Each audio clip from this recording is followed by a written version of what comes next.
মা সকাল থেকেই রান্নাঘরে ব্যস্ত। হঠাৎ করেই আজকে বাসায় নতুন মেহমান এসেছে। আজ মায়ের নিজের পোষা হাঁসটা রান্না হচ্ছে আমাদের বাসায়। নিজের পোষা কিছু রান্না করতে আসলেই খারাপ লাগে অনেক। চলো আজকে গল্প করতে করতে ভিডিওটা শুরু করে দেই। হ্যালো এভরিওয়ান, আসসালামু আলাইকুম। কেমন আছো তোমরা সবাই? আশা করি তোমরা সবাই অনেক বেশি ভালো আছো। আজকে হঠাৎ করেই বাসায় নতুন মেহমান এসেছে। তারা আসবে শুনে আমি আর মা মিলে শুরু করে দিলাম আজকের রান্নার প্রস্তুতি। তারা আসতে আসতে দুপুর গড়িয়ে প্রায় 2টা বেজে গিয়েছিল। তাই আমরা খুব বেশি না ভারী নাস্তা দিচ্ছি না তাদেরকে। শুধু হালকা করে একটা ওয়েলকাম ড্রিঙ্কস দিয়েছিলাম, সাথে দিয়েছিলাম মিষ্টি আর দিয়েছিলাম সেমাই। আর তারা আসার সময় সাথে করে সিঙ্গারা নিয়ে আসছিল। আমাদের এখানকার সিঙ্গারা বেশ মজা, সেই সিঙ্গারা দিয়েছিলাম। আর মধু মাস যেহেতু আম তো থাকতেই হবে অবশ্যই। তারা আসতে আসতেই অনেকটা লেট করে ফেলেছিল।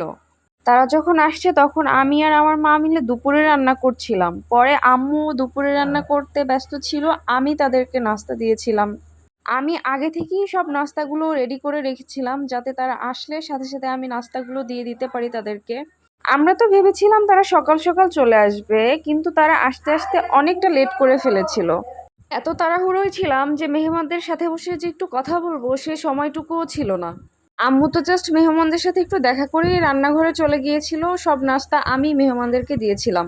নাস্তা পর্ব শেষ করেই এরপরেই আমরা চলে গেলাম দুপুরের রান্নায়। আজকের রান্নায় ছিল একটু স্পেশাল। আমার মায়ের অনেকগুলোই হাঁস ছিল, সেখান থেকে আমার মা মামার জন্য একটা হাঁস রেখে দিয়েছিল। মা বলেছিল যখন মামা আসবে তখন এই হাঁসটা তাকে খাওয়ানো হবে। আমার মায়ের পোষা আরো কয়েকটা হাঁস অবশ্য আমরা আগেও খেয়েছি। এই হাঁসটা ছিল শুধুমাত্র মামার জন্য। সাথে আমরা সবাই যেটা খেয়েছি সেটা হচ্ছে ফ্রি, মানে বোনাস। আমরা যখন হাঁসটা রান্না করা শুরু করেছি, মানে হাঁসটা যখন কেটেছি, তখনই অলমোস্ট ঘড়িতে বাজে 2:30। এখন অনেকেই বলবেন যে মেহমানদের কি কেউ এত লেট করে খেতে দেয়? আরে ভাই, মেহমান আসছেই তো অনেক লেট করে, আমরা কি করব বলেন।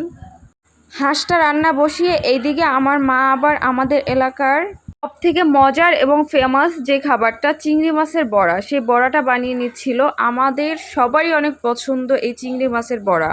এই বড়াটা যারা খেয়েছেন তারাই একমাত্র বুঝবেন যে কত মজার হয় এই বড়াগুলো।